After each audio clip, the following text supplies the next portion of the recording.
লোকসভা নির্বাচন মিটে গেছে, ফল প্রকাশও হয়ে গেছে, কিন্তু তারপরেও দিকে দিকে অশান্তি, কোথাও মারপিট, আবার কোথাও ভোট পরবর্তী সন্ত্রাস। ধীরে ধীরে অগ্নিগর্ভ হয়ে উঠছে বাংলা, আক্রান্ত হচ্ছেন বিরোধীরা। বিজেপি কর্মী সমর্থকদের আক্রান্ত হওয়ার অভিযোগ পেয়ে বাংলায় কেন্দ্রীয় প্রতিনিধি দল, তবে সেই দলের পরিদর্শনের পরেই দিকে দিকে শুরু হুমকি, মারধর, হিংসা। দেখুন।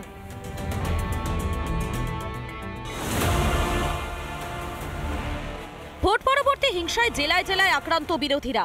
হিংসার তদন্তে গতকালই রাজ্যের বিভিন্ন প্রান্ত পরিদর্শন করে বিজেপির কেন্দ্রীয় প্রতিনিধি দল। সেই প্রতিনিধি দল রাজ্য ছাড়তে না ছাড়তেই আবারও আক্রান্ত বিজেপি। পূর্ব মেদিনীপুরের বিজেপি কর্মীর বাবাকে পিটিয়ে মারার অভিযোগ উঠল তৃণমূলের বিরুদ্ধে। ভোটের পর থেকেই ঘরছড়া ছিলেন বিজেপি কর্মী শশাঙ্ক মাইতি। অভিযোগ, মঙ্গলবার রাতে তার বাড়িতে চড়াও হয় দুষ্কৃতীরা। শশাঙ্ককে না পেয়ে তার বাবাকে বেধড়ক মারধর করা হয় বলে অভিযোগ। লোক এসে বাড়িতে এসে হামলা করে আমার ছেলেকে খুঁজে। তারপরে তোমরা আমার স্বামী আর আমি, ছেলে তো বাড়িতে নেই, আমার স্বামী আর আমি বাড়ি এসে তোমরা আমার স্বামীকে ধরে পিটাপিটি করে, ঠেলাই ফেলি দিয়ে মারামারি করে। তারপরে আমি ছাড়িয়ে যেতাম, আমার কাপড় টাপড় সব ছিঁড়ে দিয়েছে, আর বন্দুক দিয়ে আমার পিছনে গেলে কোমরে মেরে দিয়েছে। যে মর্মান্তিক মৃত্যু, তার প্রতিবাদে এবং গণতান্ত্রিক প্রক্রিয়ায় আমরা যা করণীয় এবং বৃহত্তর আন্দোলনের পরিকল্পনা আমরা করেছি, এবং এই অন্যায়, অত্যাচার এবং সন্ত্রাস এবং এই মৃত্যু, তার বিরুদ্ধে ভারতীয় জনতা পার্টির লড়াই চলছে এবং চলবে। তবে এই ঘটনায় শাসক দলের কোনো যোগ নেই বলে সাফাই মন্ত্রী অখিল গিরির। এটা ভারতীয় জনতা পার্টির একেবারে গোষ্ঠীকন্দল, বা নির্বাচন থেকে অর্জুননগরে গোষ্ঠীকন্দল ছিল। সেই গোষ্ঠীকন্দলেই গৌরহরি মাইতি আক্রান্ত হয়েছেন, শিকার হয়েছেন, এবং কিভাবে মারা গেছেন তা ডাক্তার পোস্টমর্টমের পরেই জানা যাবে। উত্তর 24 পরগনার গোপালনগরেও আক্রান্ত বিজেপি। মঙ্গলবার রাতে বিজেপি নেত্রী দীপালি শিকদারের বাড়ি লক্ষ্য করে চলে ব্যাপক বোমাবাজি। বিজেপি নেত্রীর বাড়ির জানালার কাঁচ ভেঙে যায়, আতঙ্কিত এলাকাবাসীরা। একটা শব্দ হলো, উঠে দেখলাম বোমা ফেলেছে, অনেক ধোঁয়া টুয়া উড়েছে, ঘরের একটা কাঁচ ভেঙে গেছে আমার জানলার। হ্যাঁ, একটা টিন, দুটো রান্নাঘরের ওই পাশে একটা ঘর আছে, একটা রান্নাঘরের টিন ফুটো হয়ে গেছে। কারা করেছে, কেন করেছে কিছুই জানি না। ঘটনায় শাসক আশ্রিত দুষ্কৃতীরা জড়িত বলে অভিযোগ স্থানীয় বিজেপি নেতৃত্বর। এটা শাসক দলের পক্ষ থেকেই করানো হয়েছে, তাছাড়া কে করবে বলুন? বর্তমান এই বনগাঁ লোকসভায় তৃণমূলের যে হার, এই হারটা তৃণমূল মন থেকে মেনে নিতে পারছে না বলে আমাদের ভারতীয় জনতা পার্টি যারা কার্যকর্তা আছে তাদের ওপরে বিভিন্নভাবে ভয় দেখানো হচ্ছে। যদিও বিজেপির কোন্দলের জেরেই এই বোমাবাজি বলে দাবি স্থানীয় তৃণমূল নেতৃত্ব। তো নির্বাচনে অনেক বোমাবাজি হতো, সব কিছু হয়নি, কোনো প্রয়োজন হয় না আমাদের। বিজেপির গোষ্ঠী কন্দলে জর্জরিত একটা দল, ওরা নিজেদের মধ্যে নিজেদের টাকা পয়সা ভাগ বাটারা এইসব নিয়ে নির্বাচনে যে গোষ্ঠী কন্দলের ফল এটা। রাজ্যে বারবার হিংসার শিকার বিরোধীরা। বিরোধী দলকে সমর্থন করাই কি তাহলে বাংলার জনগণের অপরাধ? রিপাবলিক বাংলা। নমস্কার, আপনারা দেখছেন রিপাবলিক বাংলা, আর আপনাদের সঙ্গে আমি রয়েছি পায়েল। ঘড়ির কাঁটায় ঠিক 4:30, আর 4:30 মানে সময় জেলা সদরের, আর জেলা সদর মানে জেলার সমস্ত গুরুত্বপূর্ণ খবর। আজকে একটু অভিজিৎ দাসের দিকে নজর রাখা যাক জেলা সদরের শুরুতে, কারণ বিজেপি থেকে সাময়িক বরখাস্ত করা হলো অভিজিৎ দাসকে। ডায়মন্ড হারবারের বিজেপি প্রার্থী ছিলেন অভিজিৎ দাস। দল বিরোধী কাজের অভিযোগে সাময়িক বরখাস্ত করা হয় তাকে। 7 দিনের মধ্যে অভিজিৎ দাসকে জবাব দেওয়ার নির্দেশ দেওয়া হয়েছে বঙ্গ বিজেপির তরফে।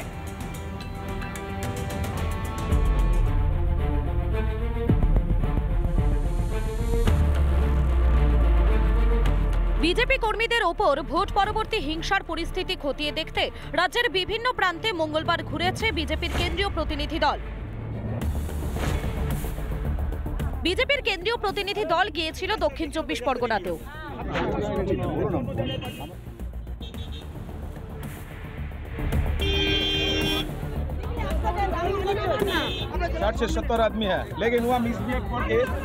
অভিযোগ ওঠে, অভিজিৎ দাসের বাড়িতে আশ্রয় নেওয়া ঘরছাড়াদের সঙ্গে দেখা করতে যাননি কেন্দ্রীয় নেতৃত্ব, আর তা ঘিরেই বাধে বিক্ষোভ, ধাক্কাধাক্কি।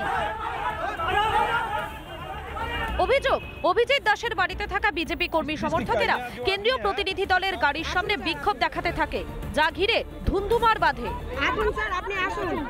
এরপরই বিজেপি থেকে সাময়িক বরখাস্ত করা হলো অভিজিৎ দাসকে।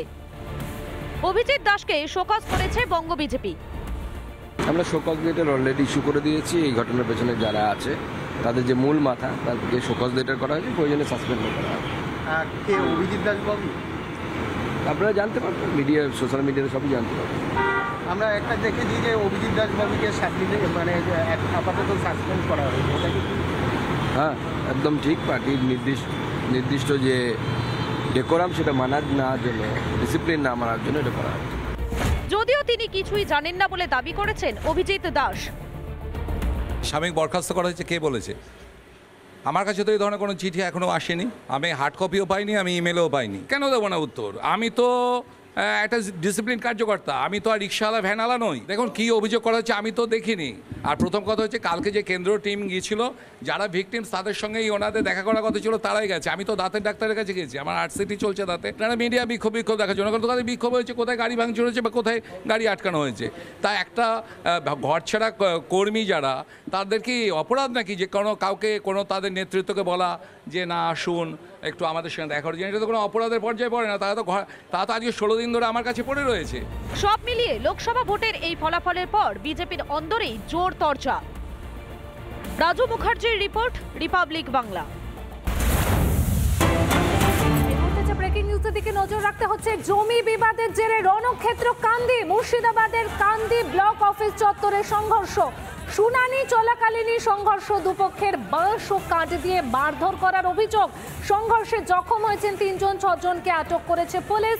জমি বিবাদ নিয়ে রণক্ষেত্র কান্দি, মুর্শিদাবাদের কান্দি ব্লক অফিস চত্বরে সংঘর্ষের পরিস্থিতি তৈরি হয়। এক্সক্লুসিভ সেই ছবি এই মুহূর্তে রিপাবলিক বাংলাতে। বাঁশ ও কাঠ দিয়ে মারধর করা হচ্ছে, সেই ছবি এই মুহূর্তে ধরা পড়ছে। সংঘর্ষে জখম হয়েছেন 3 জন, 6 জনকে আটক করেছে এই পুলিশ। দুপক্ষের মধ্যে সংঘর্ষ, মুর্শিদাবাদ কান্দি ব্লক অফিস চত্বরে সংঘর্ষ। শুনানি চলাকালীনই সংঘর্ষ দুপক্ষের।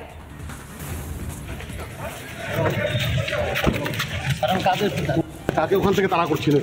তোমার কি মনে হচ্ছে আমার নজর নেই?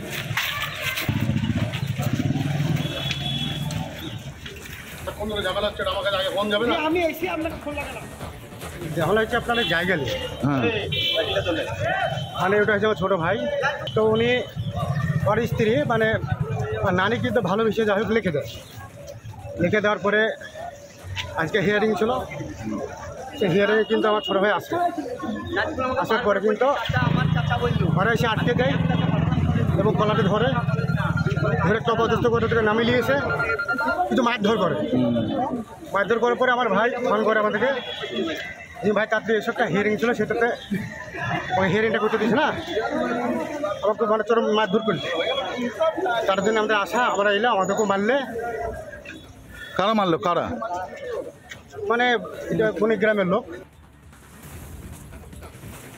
জেলা সদরে এবার একটু নজর রাখতে হচ্ছে পশ্চিম মেদিনীপুরের ডেবরার দিকে, কারণ সেখানে বিজেপি কর্মীর জেল হেফাজতে মৃত্যু নিয়ে চড়তে শুরু করেছে পারদ। পুলিশের অত্যাচারে বিজেপি কর্মীর মৃত্যু হয়েছে বলে দাবি করেন তারা।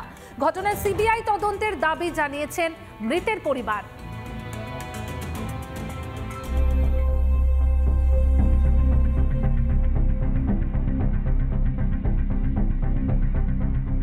পশ্চিম মেদিনীপুরের ডেবরার তালবান্দি গ্রাম, যেখানে বিজেপি কর্মীর পুলিশ হেফাজতে থাকাকালীন মৃত্যু নিয়ে শুরু হয়েছে রাজনৈতিক চাপানুতর। বিরোধী দলনেতা শুভেন্দু অধিকারীর অভিযোগ, লোকসভা ভোটের ফল ঘোষণা দিন বিজেপি তৃণমূল সংঘর্ষে পুলিশের হাতেই গ্রেফতার হন 4 বিজেপি কর্মী। এরপরই পুলিশি হেফাজতে থাকাকালীন মৃত্যু হয় এক বিজেপি কর্মীর। সিবিআই তদন্তের দাবি জানিয়েছেন তিনি। মৃত বিজেপি কর্মী সঞ্জয় বেরা ছিলেন একজন প্রাক্তন সেনাকর্মী। অভিযোগ, সুস্থ মানুষকে গ্রেফতার করে তার উপর অমানবিক অত্যাচার চালায় পুলিশ, আর সেই অত্যাচারের জেরেই মৃত্যু হয় তার। সবাই আমরা বিচার চাইছি যে সে কিভাবে মারা গেল, এবং যারা হাজতে আছে তাদের একটু ছাড়ার ব্যবস্থা করুন। আমরা এইটুকুই বিচার চাই। তারা নির্দোষ। হ্যাঁ, ওই মেরেছে, ওই পুলিশরাই মেরেছে, না হলে আমাদেরকে দেখা করতে দেবে না কেন, তার বাড়ির লোকে দেখা করতে দেবে না কেন? আমরা চাই এর প্রতিবাদ এটাই যে ওই ছেলেটার যে এরকমভাবে হয়েছে আমরা তার শাস্তি চাই। সিবিআই তদন্ত এবং কেন্দ্রীয় হাসপাতালে ময়না তদন্তের দাবি জানিয়ে কলকাতা হাইকোর্টের দ্বারস্থ হয়েছেন সঞ্জয় বেরার পরিবার। রিপাবলিক বাংলা।